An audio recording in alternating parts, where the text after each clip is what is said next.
আমরা যে scale command নিয়ে আলোচনা করব। মূলত স্কেল কমান্ডের সাহায্যে আমরা কোনো অবজেক্টকে নির্দিষ্ট পরিমাপে বড় বা ছোট করতে পারি। তো আসুন এই কমান্ডটি কার্যকর করার জন্য আমরা স্কেল লিখে আমরা এন্টার প্রেস করব।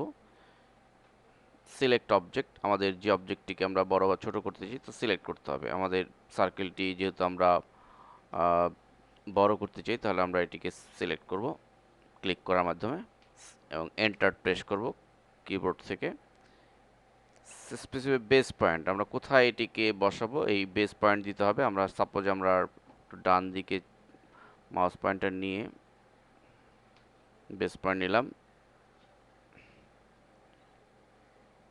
স্পেসিফিক স্কেল ফ্যাক্টর, আমরা স্কেল ফ্যাক্টর দিয়ে দিব। এখানে কতটুকু বড় দিব বা ছোট দিব সেটি আমরা মেনশন করে দিব। সাপোজ এখানে আমরা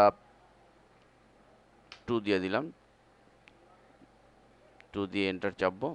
দেখুন আমাদের কিন্তু আমাদের মেজারমেন্ট অনুযায়ী এটি বড় হয়ে গিয়েছে। অবশ্য আমরা আরেকভাবেও করতে পারি, মাউস দিয়ে ড্র্যাগ করেও করতে পারি। এভাবে আমরা স্কেল কমান্ডের সাহায্যে কোনো অবজেক্টকে বড় বা ছোট করতে পারি।